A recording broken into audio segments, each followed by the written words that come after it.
여러분 안녕. 제주 김선생입니다. 여러분 지난 시간에 뭘 다뤘는지 기억나시나요? 네, 바로 노키즈존에 대해서 공부를 했는데요. 분리와 배제의 사례인 노키즈존을 통해서 차별에 대해서 생각해보는 시간을 좀 가졌습니다. 그런데 선생님의 의도와는 다르게 많은 학생들이 이 노키즈존 문제에 대해서 크게 공감하지 못했던 것 같아요. 참 개인적으로 아쉬웠는데요. 이렇게 차별과 분리의 문제를 내려놓기에는 더 큰 아쉬움이 남았습니다. 그래서 분리와 차별 두 번째 이야기를 한번 준비해 봤습니다. 이 두 번째 이야기의 소재는 화장실입니다. 갑자기 화장실? 뭐 이렇게 생각할 수도 있는데요. 우리 대전고등학교에 있는 화장실을 통해서 분리와 차별에 대해 좀 더 생각해 볼 수 있는 시간을 가져보려고 합니다. 자, 본격적인 논의에 들어가기 전에 분리와 차별에 대해서 조금 공부를 하고 갈게요. 자, 그러면 공부하러 가볼까요?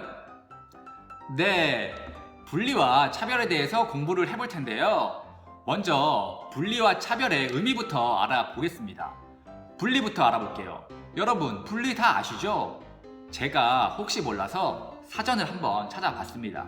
사전에는 이렇게 나와 있습니다. 분리는 서로 나뉘어 떨어짐, 이렇게 나와 있고요. 쉽게 말해서 나누어지는 거예요. 분리는 다들 아시는 것처럼. 자, 그러면 이제 두 번째 차별에 대해서 한번 알아볼게요. 차별은 뭐냐면 합리적인 이유 없이 차이를 근거로 불이익을 주는 것, 이것이 바로 차별입니다. 차이랑 차별 어떻게 다르죠? 이렇게 궁금할 수 있는데요. 차이는 뭡니까? 다른 겁니다. 다른 거.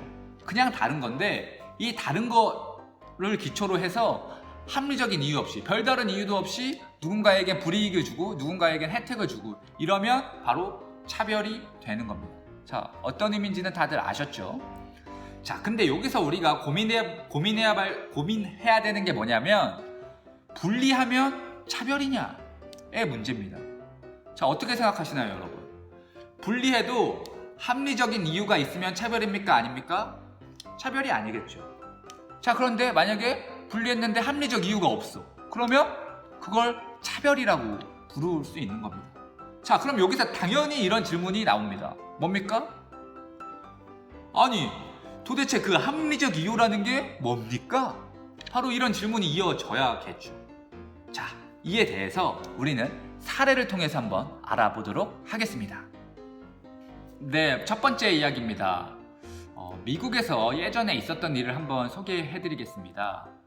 플래시라는 혼혈인이 있었습니다. 플래시는 흑인의 피와 백인의 피를 같이 가지고 있던 인물인데요. 그 당시에는 미국에서 기차에서 흑인 전용칸과 백인 전용칸 이런 식으로 구분이 돼 있었습니다. 혼혈인이었던 플래시는 기차에 타서 백인 전용 칸에 탔습니다. 그렇게 해서 이제 막 가고 있는데 갑자기 차장이 와가지고 뭐야, 너 왜 여기 앉아있어? 빨리 저희 그 흑인 칸으로 가, 이렇게 말을 했습니다. 플래시는 그 말을 듣고 아니, 내가 거길 왜 가냐? 난 여기서 여기 칸에서 타고 갈 거야, 이렇게 말을 합니다. 그랬더니 어떻게 됐는 줄 아십니까? 바로 플래시는 체포가 됐습니다. 체포가. 그래서 플래시가 너무 억울해가지고 어떻게 했냐면 소송을 걸었습니다. 소송을 걸었고 미국의 가장 높은 법원인 미국 연방대법원에서는 아주 유명한 판결을 남기는데요. 바로 separate but equal, 즉 분리하되 평등하다면 평등권 침해가 아니다, 이렇게 판결을 합니다. 자, 이게 무슨 말이지? 자, 여러분 들어보세요. 자, 기차가 있습니다. 기차에 흑인 칸과 백인 칸이 있어요. 분리를 했죠. 분리를 했는데 그 둘 다 기차를 타고 가는 거는 똑같지 않습니까? 자, 분리는 했지만 그 기차를 탈 수 있는 기회 자체 평등했습니다. 바로 그렇기 때문에 separate but equal, 분리했지만 평등했죠. 그러니까 평등권 침해 아니고 문제가 없다, 이렇게 판결을 했고 플래시는 결국 그 재판에서 진 셈이죠. 자, 어떤 판결인지 이해가 되셨죠? 네, 이 분리하대 평등 원칙은 1896년 판결이 난 이후로 미국 사회에서 아주 폭넓게 적용이 됐는데요. 당연히 학교에서도 그 원칙이 적용됩니다. 초, 중, 고 공립학교에서 흑인과 백인을 분리해서 교육을 했는데요.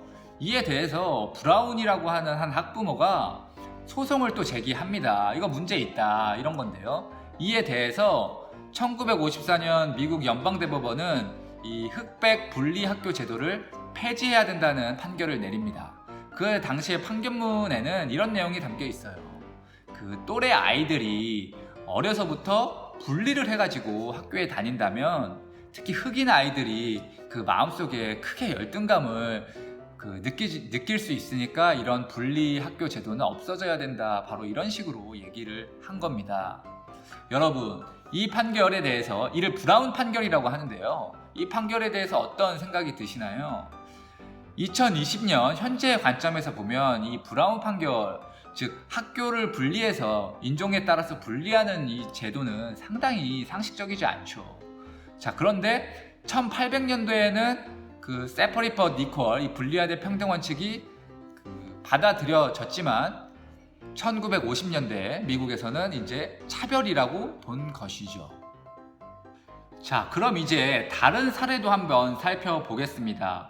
다음 살펴본 사례는 바로 목욕탕입니다. 여러분, 목욕탕에 가면 남탕과 여탕 이렇게 구분이 되어 있습니다. 즉 분리인데요. 자, 이 분리에는 합리적 이유가 있다고 보십니까? 여러분의 생각은 어떤가요? 제 생각에는요, 이 분리에는 합리적 이유가 있는 것 같아요. 자, 왜 그럴까요? 자, 만약에 이 성별에 따른 분리가 목욕탕에 없다면 그 없는 경우를 한번 생각해 볼까요? 없으면 어떻게 하겠습니까? 남성이든 여성이든 뭔가 성적 수치심을 느낄 거고 정신적으로 고통을 받겠죠.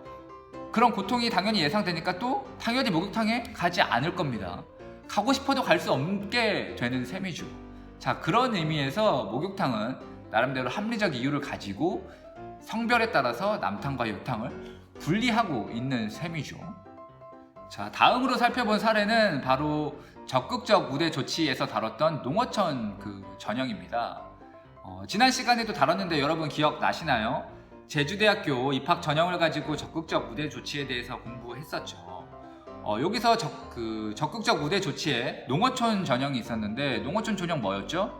예, 농어촌에 사는 학생들에게 그 입학 기회에 특별한 입학 기회를 더 주는 거였는데요. 이는 도시 학생과 농어촌 학생을 분리하고 있다는 점에서 분리는 맞습니다. 그럼 과연 이건 차별이라고 볼 수 있나요? 이 농어촌 전형은 농어촌 학생들에게 일정 부분 혜택을 주는 제도이기 때문에 다른 한편으로는 도시 학생에게 일종의 불이익을 주는 셈입니다. 자, 그런데 이 분리에는 합리적 이유가 있다고 보시나요? 사람마다 생각은 좀 다를 수 있는데, 이 제도를 운영하는 제주대학교 입장에서는 농어촌 지역의 학생들이 아무래도 도시 학생에 비해서 교육 여건이 불리한 측면이 있다 보니까 일정 정도의 혜택을 줘서 대학 입학 기회를 좀 폭넓게 보장하는 차원에서 이런 전형을 운영하고 있는 것이겠죠. 자, 이것도 나름대로 합리적 이유가 있는 분리다 이렇게 본 것일 겁니다. 자, 여러분, 이 분리와 차별에 대해서 몇 가지 사례들을 한번 살펴봤는데요. 이 분리가 차별인지 아닌지는 결국 합리적 이유가 있냐, 바로 이걸로 판단해야 되는데요. 이 합리적 이유라고 하는 건 사실 절대적으로 딱 고정되어 있는 것이 아니고요. 그 사회의 상황과 역사적인 맥락들을 고려해야 되고, 또 한편으로는 그 대상의 특성 등을 종합적으로 좀 고려해가지고 그것이 합리적 이유인지 아닌지를 판단해야 됩니다. 조금 어려울 수도 있는데요. 어느 정도 이해가 좀 되셨기를 바랍니다. 네, 여러분, 우리는 지금 분리와 차별의 문제에 대해서 한번 알아보고 있는데요. 제가 아까도 말했듯이 오늘은 대전고등학교 화장실을 소재로 이 분리와 차별 문제를 다룬다고 했습니다. 자, 그러면 먼저 우리 대전고등학교의 화장실이 어디에 어떻게 있는지 한번 알아봐야겠죠. 제가 직접 발로 뛰면서 소개하는 시간을 가져보도록 하겠습니다. 다 같이 출발. 네, 여러분, 지금 이제 학교 화장실에 하나씩 방문해 볼 겁니다. 만큼 마스크를 썼습니다. 그 점 이해를 해주시고요. 자, 그러면 화장실을 한 번씩 둘러보겠습니다. 먼저 1층입니다. 자, 따라오세요. 네, 자, 여기 보입니까? 네, 바로 본관 중앙에 남직원 화장실이 있습니다. 자, 이어서 또 다른 곳에 가보겠습니다.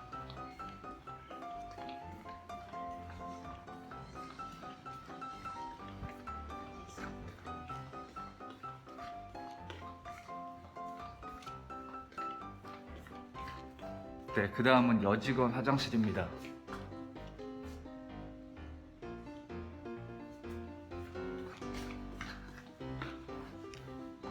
네, 여러분 보셨습니까?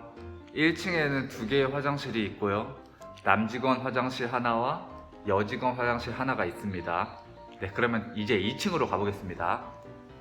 네, 이제 2층입니다. 2층은 바로 여러분들이 생활할 1학년 교실들이 모여 있습니다. 2층에는 화장실이 어디에 있는지 한번 보여주도록 하겠습니다. 2층에는 화장실이 3개가 있습니다. 자, 일단 1학년 1반 앞에 학생 화장실이 하나 있습니다. 자, 그 다음 또 따라오세요. 아이고.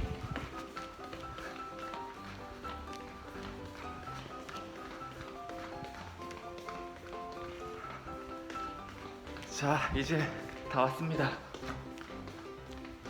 자, 그 다음에 2층 중앙에는 화장실이 2개 있는데요. 자, 학생 화장실 하나, 바로 또 옆에 학생 화장실 둘. 네, 이처럼 2층 중앙에는 학생 화장실이 2개가 붙어 있습니다. 네, 여러분, 자, 여러분 3층에는 학생 화장실 하나랑 여직원 화장실이 하나 있습니다. 근데 3층은 지금 3학년들이 등교를 해가지고 수업하고 있으니까 가서 찍지는 못하겠습니다. 자, 그럼 이것으로 학교 화장실 탐방을 마치도록 하겠습니다. 안녕. 네, 여러분, 대정고등학교 본관에 있는 화장실을 한번 살펴봤는데요. 자, 우리 학교 화장실에 어떤 분리가 있는지 혹시 눈치채셨습니까? 챈 사람 있나요? 예, 제가 봤을 때는 2가지 정도의 분리 기준이 있었습니다. 바로 첫 번째는 뭔가요? 예, 바로 성별에 따른 분리입니다. 남자 화장실이 있고요, 또 여자 화장실이 있죠. 자, 2번째 어떤 분리가 있죠? 예, 바로 학생과 교직원, 이 2가지 형태의 분리가 있습니다. 자, 정리하면 성별에 따른 분리가 있는 거고요, 또 한편으로는 학교 내 교내의 지위에 따른 분리가 있는 거죠. 바로 학생과 교직원이라고 하는 지위에 따른 분리인데요. 자, 이 분리에는 합리적 이유가 있는지 한번 살펴봐야 됩니다. 합리적 이유가 있다면 그건 뭐 바람직하겠지만, 합리적 이유가 없다면 뭐라고 했죠? 예, 합리적 이유가 없으면 차별이다, 이렇게 본 거죠. 자, 여러분이 한번 생각을 해서 저한테 답을 주면 좋을 것 같아요. 자, 오늘의 퀴즈는 바로 이 학교 내에 있는 이 2가지 기준에 따른 분리 화장실이 과연 합리적 이유가 있는가 아니면 없는가? 자, 여러분이 한번 충분히 고민을 해보고 답을 적어 주시기 바랍니다. 여러분의 생각 정말 궁금합니다. 네, 여러분, 노키즈존에 이어서 화장실을 소재로 해가지고 분리와 차별 문제에 대해서 한번 얘기 나눠봤습니다. 어떻게 이번에 화장실 문제에는 좀 더 공감이 잘 됐는지 모르겠네요. 잘 됐기를 좀 바랍니다. 여러분, 화장실은 지극히 평범한 일상이죠. 저는 사회선생님으로서 일상 속에 여러 가지 생각거리들을 여러분들에게 던져주는 게 저의 역할이라고 생각합니다. 스스로 이런 생각거리들에 대해서 한번 비판적으로 생각해보는 훈련을 많이 했으면 좋겠어요. 그렇게 할 거죠? 네, 여러분, 그럼 이것으로 이번 영상 마치도록 하겠습니다. 자, 여러분, 안녕.